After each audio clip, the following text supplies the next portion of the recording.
Hello viewers. Welcome to Divine Revelation.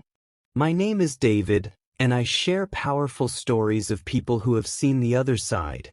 People who have died, entered a coma, or had near-death experiences. If you enjoy these videos, please consider giving us a thumbs up and subscribing to our channel. Don't forget to hit the bell icon so you won't miss our new videos. Your support helps us grow, and we truly appreciate it. My name is Father Anthony Pascal. I was born and raised in a small town in Louisiana. From a young age, I knew I was called to serve God. At the age of 26, after years of seminary training, I was finally ordained as a Catholic priest. The day of my ordination was the happiest day of my life. I remember kneeling before the altar, my hands trembling with excitement as the bishop anointed them with sacred oil. The church was filled with my family, friends, and fellow priests, all singing hymns of joy.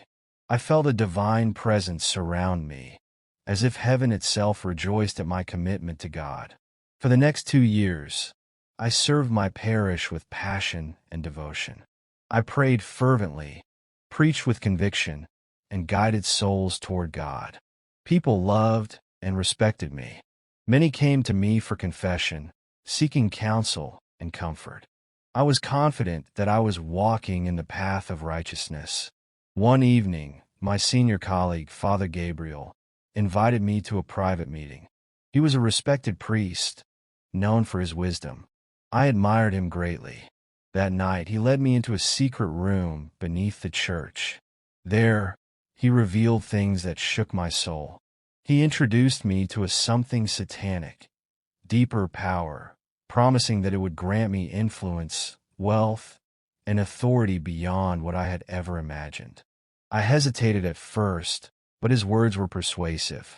He spoke of mysteries and hidden knowledge, things that even the church did not teach.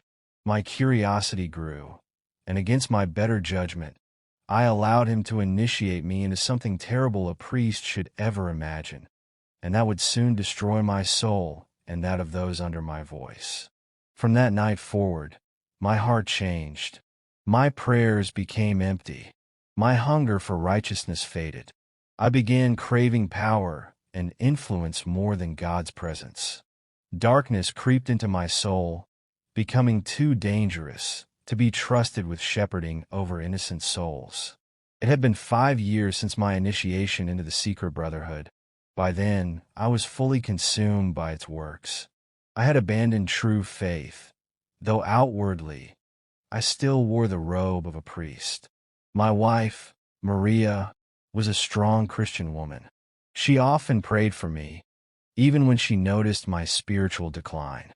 She never accused me, never argued. She only prayed. What I did not know was that Maria's prayers had built an impenetrable fortress around her.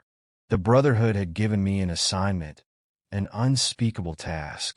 Satan himself had demanded that I take her life as a final act of devotion. If I succeeded, I would be elevated to the highest rank of the Brotherhood. After several attempts, that night, I gathered all the spiritual weapons I had been given. I invoked the spirits I had served.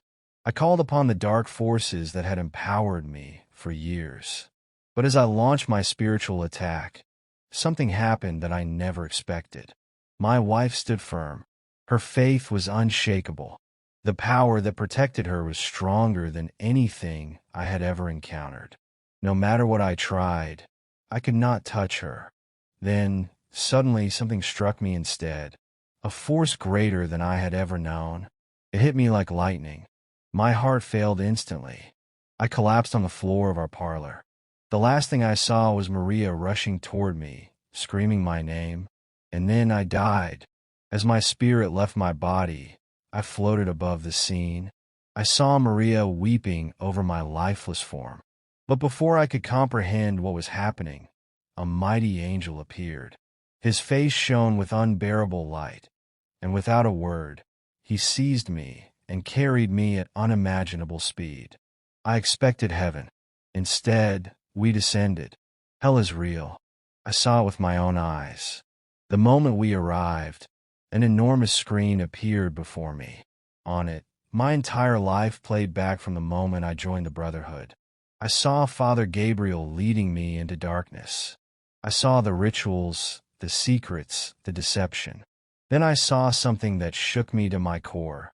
Satan himself demanding Maria's life. I saw how I had tried and failed.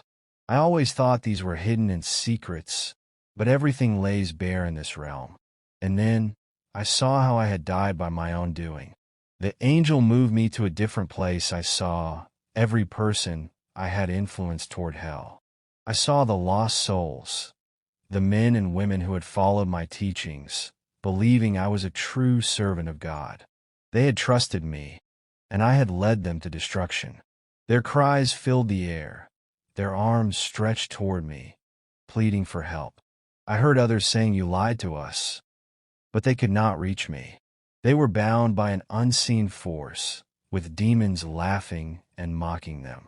My heart burned terribly. This is where everything got me terrified beyond explanation. As I stood in hell, the angel beside me remained silent. His face was expressionless, but what I see filled me with unbearable dread. I could not lift my head, nor could I turn away from the reality before me. And then I saw them, the Brotherhood of Darkness, the secret order of pastors and priests who had given themselves to the service of Satan. I saw it all as if I was right there, moving among them again, hearing their whispers, witnessing their wickedness firsthand. A dimly lit room appeared before me. Candles flickered against the stone walls, casting eerie shadows. Seated around a long wooden table were men and women in clerical robes. Some wore priestly collars, others the attire of respected religious leaders. They spoke in hushed tones, their voices serious. "We must evolve," one of them declared, an elderly priest with sharp eyes and a voice that carried authority. "We must help people see that love is love." A woman in a long, flowing robe nodded. "The Bible speaks of love and acceptance," she said. "We will show them that these old restrictions no longer apply. We must make them believe that same-sex relationships are not only permissible, but blessed by God Himself." The room murmured in agreement. Then the scene shifted. I saw churches filled with young women, their hearts yearning for truth.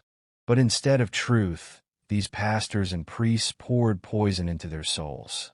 I saw them twist scripture, taking words out of context to justify their agenda. Some of these women, pure in heart, trusted their leaders without question. I saw them fall into relationships that they once knew were wrong. I saw their convictions erode, their innocence shattered. They were told that their desires were not only natural but holy. Some resisted at first, but the pressure was too strong, the deception too deep. The battle was beyond physical. Spirits were involved. I saw a young girl, barely 18, crying in her room. She had always longed to serve God, but now she was confused. Could it be true? Could the priest be right? She whispered to herself. She wiped her tears and resolved to believe what she was taught. I watched as she was led into sin of same-sex intercourse, never realizing that the path she walked was paved by demons disguised as men of God. The scene changed. Now, I stood in a luxurious mansion. The floors were polished marble, the walls adorned with expensive paintings. A group of well-dressed pastors sat on plush leather chairs, sipping wine and laughing. In the center of the room was a large golden altar, its surface stained dark. A tall man in a suit stood before them. His voice was smooth, his smile charming. "Gentlemen, the world belongs to those who are willing to pay the price. If you want power, you must make the sacrifice. You must find young men, rich ones, ambitious ones, talented ones. Offer them prosperity. Offer them influence. And in return, we take their souls." The room erupted in applause. Then I saw it unfold. I saw these pastors target young businessmen, actors, and musicians.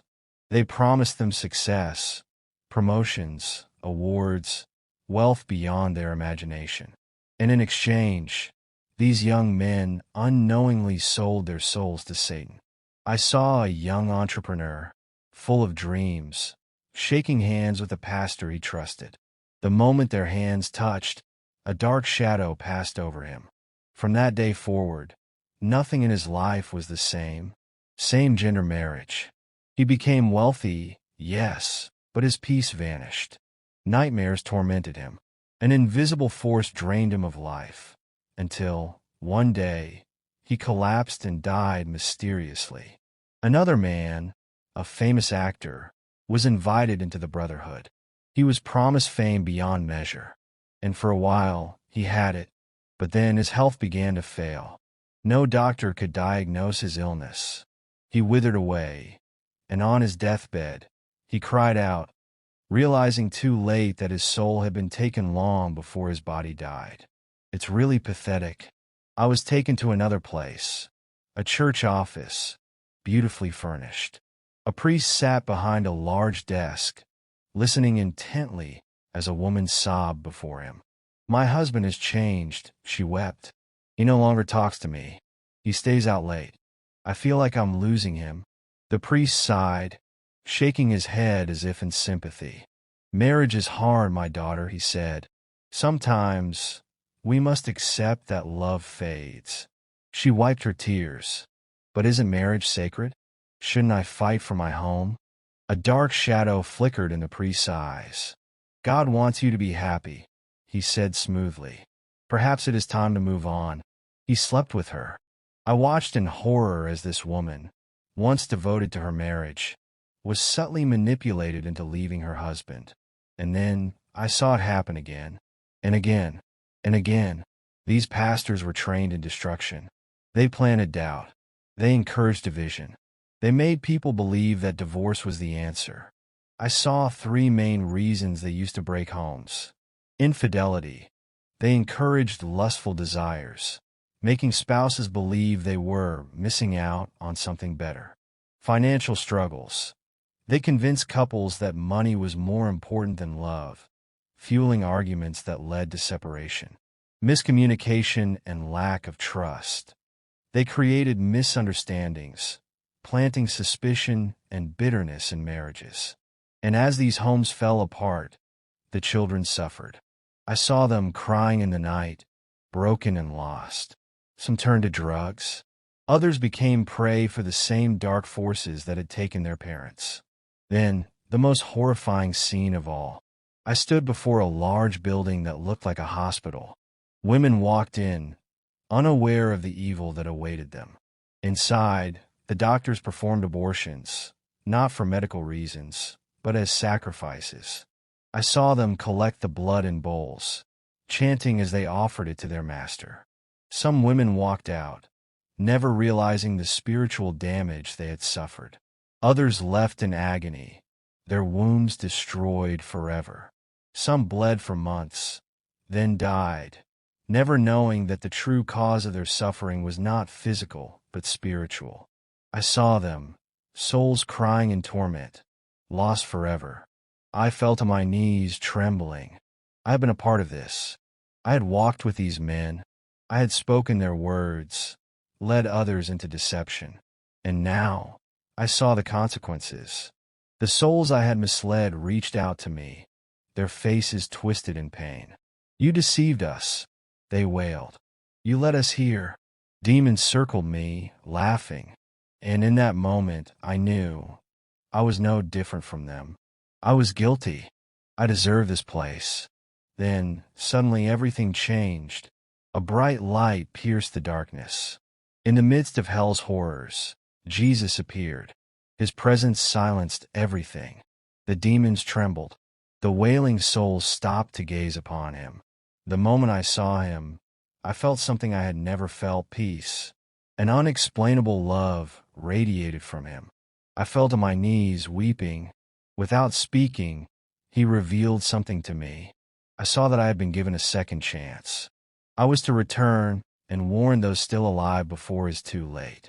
Then I came back to my physical body, my wife sweating in prayers and declaring my husband isn't yet time to go. I heard her shouting, "Thank Jesus." as I try to open my eyes. I write this testimony so that you may know the truth. Many religious leaders have given themselves to darkness. Many churches are filled with deception. Hell is real, and I assure you, you don't want to go there. The souls I saw there will never escape. Jesus is real. His mercy is great, but time is short. Return to him while you can. May God bless you.